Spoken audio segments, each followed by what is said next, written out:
And we're live. Hi, my name's Aaron, and I'm the marketing officer for Coon Shoulder Rest.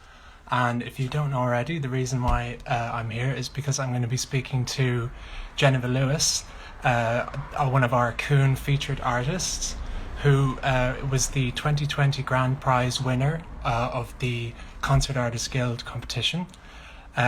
This is the second of our live videos, which we have started recently. The first one was our director, Juliana Varha, speaking to Sistema Toronto's Andres Tucci Clark about their program. So this is our first live video with a Coon artist. So really excited about that. So I can see Geneva has joined the live chat now. So I'm going to invite her to join.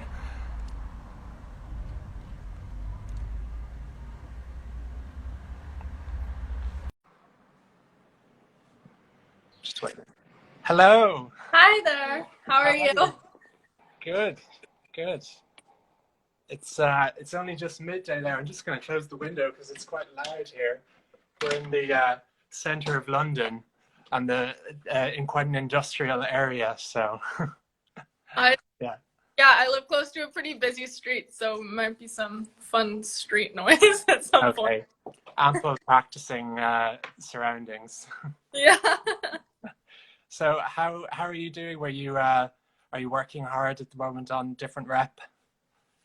Yeah, I have some exciting projects coming up. I'll be in New York next week, playing Anna Klein's double violin concerto with Orpheus, which I'm very excited about. So that's kind of what's on my plate at the moment. Well, I'd love to chat more about that, but first of all, congratulations on being one of the recipients for 2021 of the Avery Fisher Grant. Fisher Grant. Amazing news. Can you talk about your reaction to finding out about that? Sure. I mean, my reaction was definitely one of just complete shock to me. I got a phone call back in November about it, and basically, I mean, the whole process is anonymous. Right. Like the people don't know they've been nominated. So I basically just got a call and was like, "Oh, Geneva, we're so happy to tell you you've been, you've been awarded this Yeah. a career grant. Have you heard of this program before by any chance?" And I was like, like just because it's something I've looked up to for so long. So to be part of it now is really surreal, honestly. It's like a lottery for musicians, but the ticket is like being really good. Like some luck involved for sure. Well, I was just looking up the last time a Coon artist got the grant was Benjamin Beilman in 2012, and then the year before that was Caroline Goulding. So you're the first person in 10 years to get it. So well, congratulations, anyway. Wow, thank you. Well, I just wanted to ask about obviously the double concerto, and kind of I was just thinking how amazing it must be. Obviously, being a soloist with an orchestra, but like sharing the podium with someone, that must be quite an electrifying experience. And obviously, this is quite a new piece as well. So it's only less than 10 years old, so it's not like obviously it's based on the Bach violin concerto, but it must be an even more kind of unique experience because of it being such a new piece. Yeah, for sure. I mean, there are definitely some great recordings of it out there, and especially, there's one by Jennifer Coe and Jamie Laredo, who the piece was written for and inspired by. So it's kind of incredible to have such an important resource, Okay. But yeah, it's an absolutely beautiful piece, and I'm so honored and feel so lucky to play with Orpheus and with Charles Yang, who's the other violinist, who is absolutely incredible and someone that, I've also looked up to for Absolutely. time. And I know recently you played the Schnitzke concerto as well, and then you have quite an eclectic repertoire of pieces. So I wonder if you could talk about a bit like your musical background and why you're kind of drawn to having quite a diverse program of works.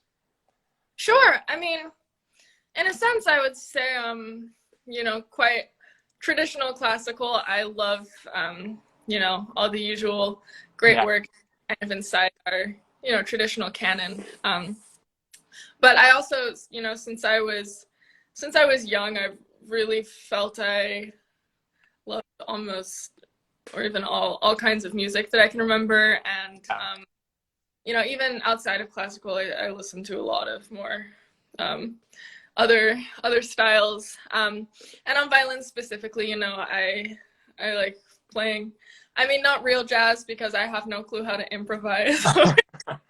Yeah, that's a whole other ball game. Yeah. Yeah, for sure. But jazz inspired works, you know, or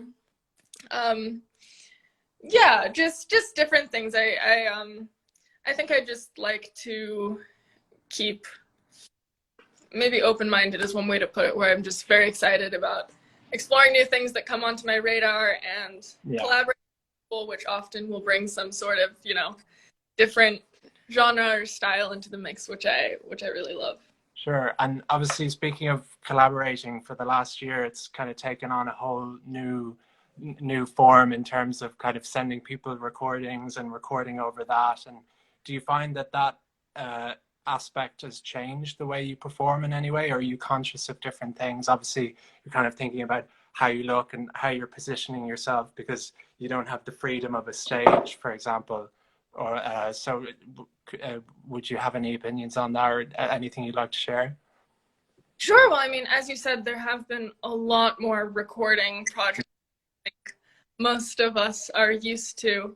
Yeah. And it's been absolutely incredible to see how creative, you know, people have been in continuing to make and share their music. And, you know, all this distance recording, I think, was a very exciting project. And, you know, I did quite a few of them, and of course have a few more planned, as you know, which is great, you know, and it's really fun, and it takes away a lot of barriers of distance. Of course, there are restrictions.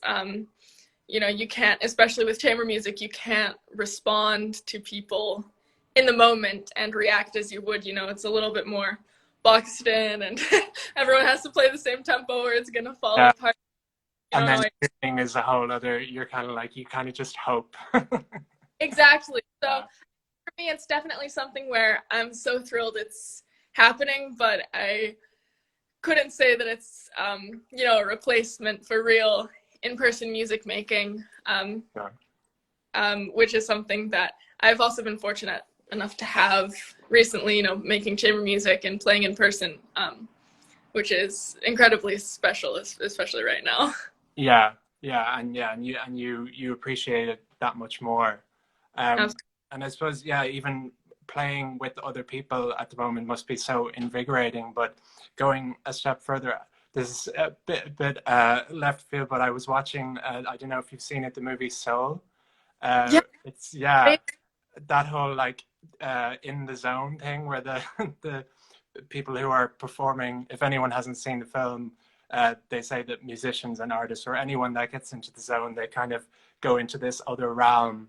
And I was wondering whether there's any point in your performance career so far that you've felt that kind of almost outer body experience from playing music or a particular piece that makes you feel that way. Oh, absolutely. I mean, it's, for me at least, it's somewhat of a rare feeling to actually feel like you're kind of, in the most non-pretentious way, transcend.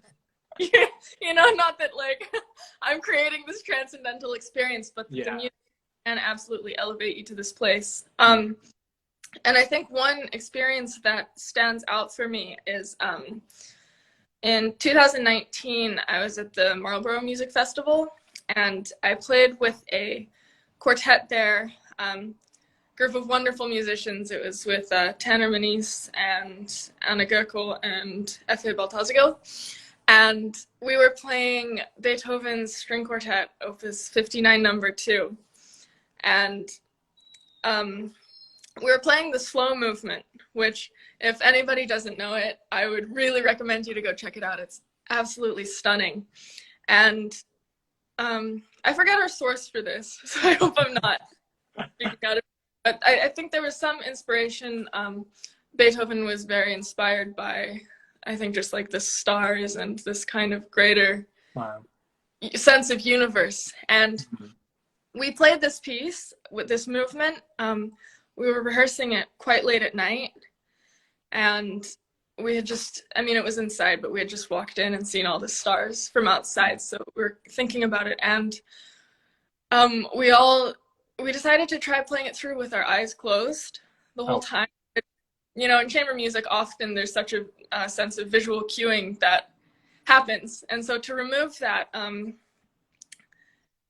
it felt just like we were listening so much more, because that was the only thing we had to hang on together. And for me, that was the time I really felt it was just this kind of unbelievable feeling of four humans existing in this really intense emotional space together, and not yeah. even seeing anything, and absolutely feeling it together and having this trust in each other that, you know, we would be together in that moment. Yeah, I suppose it sounds like it was almost the perfect circumstances for a feeling like that. You're just thinking about everything at the same time, even what the composer was thinking. So, wow, yeah, that's amazing. Good answer. And then to go to the other kind of more boring side of things, but no, not boring to me. But I was watching your stories when you took over the Concert Artist Guild page for the day, and you Oh mentioned yeah. that you were rehearsing a lot and that you were experiencing pain as anyone would do from playing an instrument, especially a stringed instrument, because as you say, they're so kind of unnatural to play, and that's why the whole shoulder rest thing has been so at once revolutionary but also divisive. So I don't know if you have anything to share in terms of your relationship with using a shoulder rest, and just your, I suppose, your relationship with your body and playing such a kind of strange, in a way, instrument. Sure. Yeah. I mean, for me, having a shoulder rest is definitely very necessary. I mean, I'm covered up today, but I have quite a long neck. Um, and so for me, I need the shoulder rest to add that height and support. Otherwise, I'll be like this, which I think, as anyone could tell, is not going to be a recipe for a Sure. existence of playing hours and hours a day. Yeah. But for me, yeah, having a shoulder rest has been transformative, because I naturally have quite a lot of tension, I would say. Mm. And, you know, just keeping this space open, and it even, you know, a shoulder rest doesn't necessarily fix that, but just Exactly. having everything in the right position at least gives me more of a potential to be playing tension free. And, you know, just from a, just to share personally, like, it is really something I struggle with quite a lot, and just always reminding myself to, you know, maintain this good posture and not squeeze and go like this. Sure. But Yeah. yeah. Yeah, no, it's great to hear, because obviously everybody's different and everybody's body's different, and nobody can, that's why there's so many different types. And if you were to make one for every single different violinist, the luthiers would probably have another another thing to make. Of course. Yeah. And your instrument is on loan, I think, from a particular organization, or is that right, or is it your own? No, it's I'm very lucky. Actually, I was all well prepared. I have Oh, my beautiful shoulder rest here and my violin. oh, Um, lovely. but yeah, at the moment, I'll just show everyone because it's so pretty. Um, it's just from the New England Conservatory. It's a Stradivarius, the Ex Joachim Maas Stradivarius, from 1714, which Wow. is pretty unbelievable. It's crazy to play on it.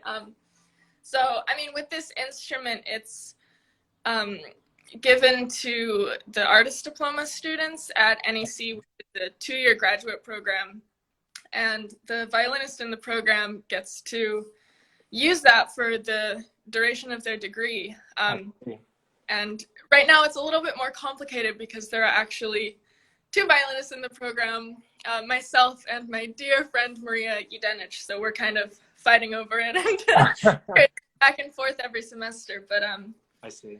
It's a really special violin. It was played by Joachim, who is a very close friend of Brahms, and this is probably the violin that like the Brahms violin concerto was premiered on.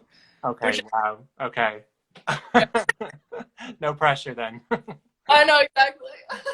And this was probably a good point to say that people can look forward to, especially any subscribers to Strings can look forward to an inside front cover ad with Geneva in it.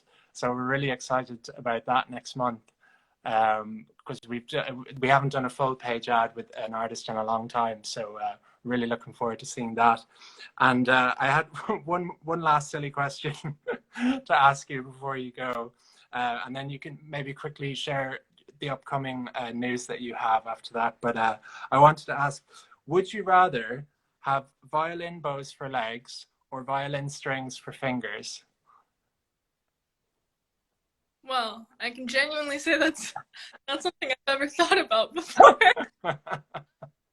I'd probably have to go with violin bows for legs. Yeah. I mean, that doesn't feel so far off from what I'm used to, and at least continue to play. Yes, exactly. I mean, you're probably on the floor, but you could still play. Exactly. Well, thank you so much for chatting today, and it was lovely to speak almost in person. Exactly. And maybe you could just quickly mention the upcoming things that you have for anyone who's still watching. So there's the performance with Orpheus, and anything else? Sure, yeah. There's a performance with Orpheus, which will be a video recording. I'm not totally sure when it'll be made available yet, but I'll have updates on my Instagram.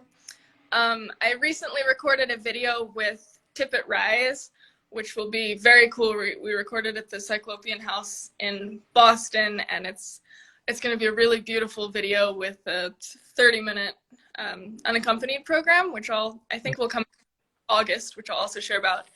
And I have my first artist diploma recital in Jordan Hall at the New England Conservatory, which is a gorgeous hall and is apparently being renovated like days before this recital, which is on May 10th at 7:30, and will be live streamed. I'll be playing works by Brahms and Schubert and Mozart, Jesse Montgomery and Schumann, Sarajevo. I clearly couldn't program down. I just wanted to play everything. But I'm really excited for that, and I'll again share details about that for anyone who's interested in watching. Definitely, and we'll be sharing it as well. Thank you. Well, thank you so much again for joining us today, Geneva, and looking forward to seeing everywhere that your career takes you, and congratulations again on receiving the Avery Fisher. Thank you so much, and thank you for having me. No problem. Take care. Have a good day. Bye.